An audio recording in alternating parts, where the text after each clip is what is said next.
या देवी सर्वभूतेषु माँ ब्रह्मचारिणी रूपेण संस्थिता नमस्तस्यै नमस्तस्यै नमस्तस्यै नमो नमः। ओम दुम दुर्गाय नमः। आप सभी को शारदीय नवरात्रि के दूसरे दिन की मंगल शुभकामनाएं। 23 सितंबर 2025 को नवरात्रि की द्वितीया तिथि है, यानी कि शारदीय नवरात्रि का दूसरा दिन। तो आज माँ भगवती दुर्गा के दूसरे स्वरूप माँ ब्रह्मचारिणी की पूजा आराधना की जाएगी।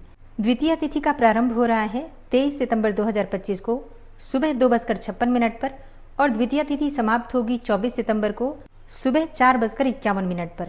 आज सूर्योदय काल का समय है सुबह 6:19 पर और सूर्यास्त का समय होगा शाम को 6:18 पर। राहु काल दोपहर में 3:18 से दोपहर 4:48 तक रहेगा। इस समय में कोई भी शुभ कार्य आप नहीं कर सकते हैं, ठीक है। और बात करें आज के कुछ शुभ मुहूर्त के बारे में तो देखिए, ब्रह्म मुहूर्त सुबह 4:43 से सुबह 5:31 तक रहेगा। तो इस समय में आप स्नान कर सकते हैं और माँ दुर्गा की आराधना कर सकते हैं। अमृत काल सुबह 7:05 से सुबह 8:50 तक रहेगा। और बात करें अभिजीत मुहूर्त की तो सुबह 11:55 से दोपहर 12:43 तक ये अभिजीत मुहूर्त का समय है। तो ये 3 मुहूर्त हैं, ब्रह्म मुहूर्त, अमृत काल और अभिजीत मुहूर्त। इस समय में आप कोई भी शुभ कार्य कर सकते हैं, इसका फल आपको बहुत अधिक प्राप्त होता है। 23 सितंबर को एक अत्यंत ही श्रेष्ठ और शुभ मुहूर्त आपको प्राप्त हो रहा है द्विपुष्कर योग का। द्विपुष्कर योग क्या होता है? देखिए, द्विपुष्कर योग में अगर आप कोई भी शुभ कार्य करते हैं तो उसका फल आपको दुगना प्राप्त होता है। तो अगर आप मंत्र जप करते हैं तो जितना मंत्र आप जपते हैं उससे दुगना फल आपको प्राप्त होगा। कोई भी पूजा पाठ करते हैं, कोई शुभ कार्य इस समय में प्रारंभ करते हैं तो उसका भी आपको दुगना फल प्राप्त होगा। और ये शुभ मुहूर्त आपको प्राप्त हो रहा है 23 सितंबर को दोपहर में 1:40 से और 24 सितंबर को सुबह 4:52 तक। तो मंगलवार को 23 सितंबर को दोपहर से लेकर और रात्रि पर्यंत आपको द्विपुष्कर योग प्राप्त हो रहा है। इस समय में आप कोई भी शुभ कार्य कर सकते हैं, ठीक है। और विशेषकर रात्रि में, शाम के समय आप अगर मंत्रों का जप अधिक से अधिक संख्या में करते हैं तो उसका लाभ भी आपको दुगना प्राप्त होगा। तो ये शुभ मुहूर्त नोट करके रख लीजिए और कल ध्यान रखिएगा। और अब जानते हैं कि माँ ब्रह्मचारिणी की पूजा का महत्व क्या है, क्यों हमें माँ ब्रह्मचारिणी की पूजा विधि विधान से श्रद्धा भाव से करनी चाहिए। माँ ब्रह्मचारिणी की पूजा में किस रंग के वस्त्र धारण करने चाहिए, माँ का प्रिय भोग क्या है जो आज हमें अर्पित करना है, और आज माँ को कौन से पुष्प अर्पित करें जिससे कि माँ की कृपा हमें प्राप्त हो। आज किस मंत्र का जप करने से माँ प्रसन्न होंगी और हमारी मन चाही कामना को पूर्ण करेंगी। और माँ ब्रह्मचारिणी का स्वरूप क्या है जिसका हमें पूजा के समय ध्यान करना है। आज कौन सा उपाय करें जिससे कि मन चाही कामना पूर्ण हो। ये संपूर्ण जानकारी आपको आज की वीडियो में शेयर करूंगी। तो बहुत महत्वपूर्ण है आज की वीडियो, पूरा जरूर देख लीजिए। और अगर वीडियो अच्छी लगे तो इसे लाइक भी जरूर कीजिएगा, क्योंकि आपके लाइक्स, आपके कमेंट्स मेरे लिए बहुत महत्वपूर्ण होते हैं।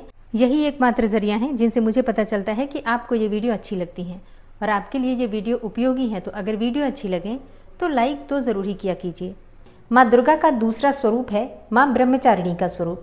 माँ ब्रह्मचारिणी तप, संयम और त्याग की प्रतीक मानी जाती है और इसलिए माँ दुर्गा के इस स्वरूप यानी कि माँ ब्रह्मचारिणी की उपासना से जातक की शक्ति, संयम, त्याग भावना और वैराग्य में वृद्धि होती है।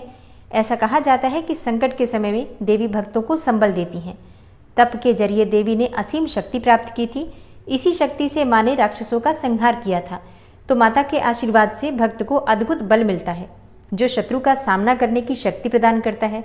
आत्मविश्वास और स्मरण शक्ति में भी वृद्धि होती है अगर हम माँ भगवती दुर्गा के दूसरे स्वरूप माँ ब्रह्मचारिणी की पूजा करते हैं। और देवी के प्रभाव से जातक का मन भटकता नहीं है। इसलिए माँ भगवती दुर्गा के दूसरे स्वरूप माँ ब्रह्मचारिणी की पूजा नवरात्रि के दूसरे दिन अत्यंत आवश्यक है। तो प्रातःकाल जल्दी उठ जाइए। कोशिश करना चाहिए कि ब्रह्म मुहूर्त में उठें, लेकिन मान लीजिए कि आप इतनी जल्दी नहीं उठ पाते हैं तो भी सूर्योदय से पहले जरूर उठ जाइए। उठकर नित्य कर्मों से निवृत्त हो जाइए, फिर स्नान करके साफ स्वच्छ वस्त्र धारण कर लीजिए। आज माँ का प्रिय रंग क्या है जिसे हमें धारण करना है? देखिए, माँ ब्रह्मचारिणी का प्रिय रंग होता है पीला या फिर सफेद रंग। तो आप चाहे तो पीले रंग के वस्त्र धारण कर सकते हैं या फिर सफेद रंग के वस्त्र भी धारण कर सकते हैं। और हाँ, अगर आप पीले या फिर सफेद रंग के वस्त्र नहीं धारण करना चाहते हैं तो फिर आप किसी भी हल्के रंग के वस्त्र धारण कर सकते हैं। प्रयास करना चाहिए कि नवरात्रि में हम लाल रंग के वस्त्र धारण करके पूरी नवरात्रि पूजा करें। और इसके अलावा जो भी माँ के प्रिय रंग हैं उन रंगों का भी आप प्रयोग कर सकते हैं। तो स्नान करने के बाद शुद्ध वस्त्र धारण करके माँ दुर्गा की पूजा आराधना करनी है। सबसे पहले भगवान सूर्यदेव को जल अर्पित कर दीजिए। उसके बाद अपने घर के मंदिर में आ जाइए जहाँ पर आपने माँ दुर्गा की चौकी स्थापित की है। सबसे पहले अपने दोनों हाथ जोड़कर सभी देवी देवताओं को प्रणाम कीजिए। इसके बाद आसन डालकर आपको वहां पर बैठना है। इससे पहले पूजा की सभी सामग्री एकत्र करके चौकी के पास या फिर मंदिर के पास रख लीजिए। जहां पर आप पूजा कर रहे हैं सभी सामग्री एकत्र करके रखिए ताकि बार बार आपको उठना ना पड़े। तो सभी सामग्री एकत्र करने के बाद आसन डालकर वहां बैठ जाइए। अब सबसे पहले शुद्धिकरण कर लीजिए। अपने ऊपर जल छिड़किए। जो सामग्री है पूजा की सबके ऊपर जल के छींटे दीजिए। आप चाहे तो गंगा जल मिश्रित जल रख सकते हैं, उसी से शुद्धिकरण कर सकते हैं, या फिर शुद्ध जल से भी माँ दुर्गा के नाम का उच्चारण करते हुए शुद्धिकरण कर सकते हैं।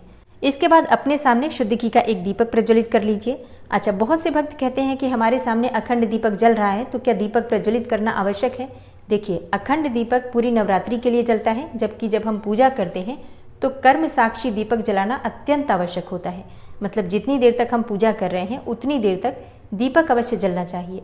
तो जब हम पूजा प्रारंभ करते हैं तो सबसे पहले दीप प्रज्वलित करते हैं और दीप का पूजन करते हैं। तो दीपक प्रज्वलित करने के बाद एक पुष्प में थोड़ी सी हल्दी और रोली लगाकर, अक्षत लगाकर दीप देवता को प्रणाम करते हुए दीपक के पास अर्पित कर दीजिए।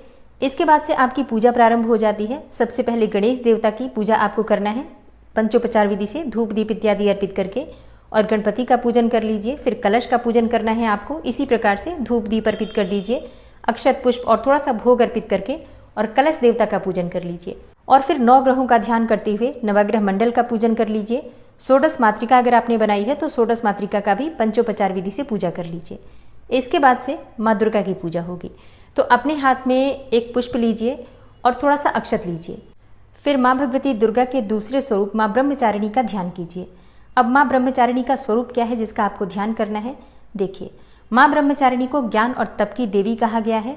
ब्रह्म का मतलब होता है तपस्या और चारिणी का अर्थ होता है आचरण करने वाली। तो इस तरह से ब्रह्मचारिणी का अर्थ होता है तप का आचरण करने वाली। तो माँ ब्रह्मचारिणी के दाहिने हाथ में मंत्र जपने की माला है और बाएं हाथ में कमंडल है। मान्यता है कि जो भी भक्त सच्चे मन से माँ ब्रह्मचारिणी की पूजा करते हैं उन्हें धैर्य के साथ ज्ञान की भी प्राप्ति होती है। तो माँ भगवती दुर्गा के इसी स्वरूप का आपको ध्यान करना है। और माँ का ध्यान करते समय आपको मंत्र कौन सा जपना है? देखिए, माँ का बीज मंत्र है ह्रीम श्रीम अंबिकायै नमः।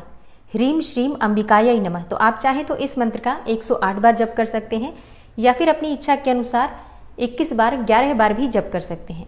अगला मंत्र है या देवी सर्वभूतेषु माँ ब्रह्मचारिणी रूपेण संस्थिता नमस्तस्यै नमस्तस्यै नमस्तस्यै नमो नमः। इस मंत्र के द्वारा भी आप माँ की पूजा कर सकते हैं। माँ ब्रह्मचारिणी का अगला मंत्र है दधानाम कर पद्माभ्याम अक्षमाला कमंडलू देवी प्रसीदतु मयि ब्रह्मचारिण्यनुत्तमा।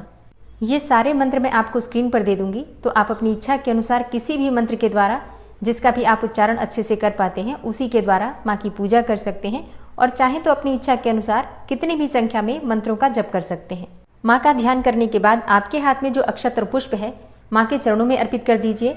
इसके बाद आपके पास जो भी सामग्री है, धूप दीप अक्षत पुष्प इत्यादि सभी सामग्रियों से माँ की विधि विधान से पूजा कर लीजिए।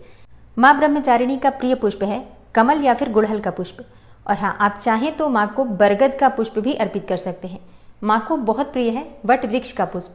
तो जिन भक्तों के पास उपलब्ध है जरूर अर्पित करें। ना हो तो लाल कमल या फिर गुड़हल का पुष्प अर्पित कर सकते हैं, या फिर गुलाब का, गेंदे का पुष्प भी अर्पित कर सकते हैं।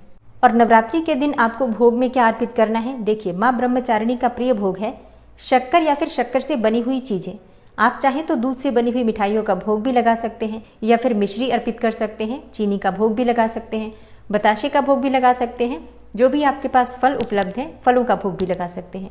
इसके बाद एक पान के पत्ते पर लौंग, इलायची और सुपारी रखकर अर्पित कीजिए। फिर दक्षिणा स्वरूप कुछ पैसे अर्पित कीजिए। और इसके बाद माँ के सामने आपको 2 बार जल अर्पित करना है आचमनी के लिए। और इसके बाद थोड़ा सा अक्षत लेकर, मतलब थोड़े से चावल लेकर आपको वहीं पर अर्पित करना है, इस प्रकार का मन में भाव करके कि पूजा की सामग्री में किसी भी प्रकार की भूल चूक हुई हो तो इसके लिए माँ ब्रह्मचारिणी आपको क्षमा करें। इस प्रकार से प्रार्थना करके आपकी पूजा पूर्ण हो जाती है। इसके बाद आप जो भी पाठ करना चाहते हैं, जैसे दुर्गा सप्तशती पाठ कर रहे हैं या फिर मंत्र जप करते हैं, बिल्कुल इसके बाद आप कर सकते हैं। और पूजा पूर्ण करने के बाद आरती कर लीजिए। कपूर और लौंग से आरती नवरात्रि में करनी चाहिए, सुबह और शाम दोनों समय। इससे घर में किसी भी प्रकार की नकारात्मक ऊर्जा नहीं रहती है। पूजा में सुबह या फिर शाम को आपको माँ ब्रह्मचारिणी की कथा भी जरूर सुननी चाहिए। आप चाहें तो दोनों समय सुन सकते हैं, या फिर सिर्फ सुबह या फिर शाम को, जो भी आपके पास समय उपलब्ध हो उसके अनुसार भी सुन सकते हैं। और हाँ, माँ ब्रह्मचारिणी की कथा की वीडियो आपको कल सुबह मिल जाएगी। इसके साथ ही दुर्गा सप्तशती की वीडियो भी आपको कल सुबह 5 बजे मिल जाएगी। तो आप लोग प्रतिदिन की कथा ज़रूर सुनिए, इससे भी आपको उतना ही लाभ होगा जितना कि पढ़ने से मिलता है। तो दोस्तों ये है आज की वीडियो, उम्मीद करती हूँ आपके लिए उपयोगी होगी।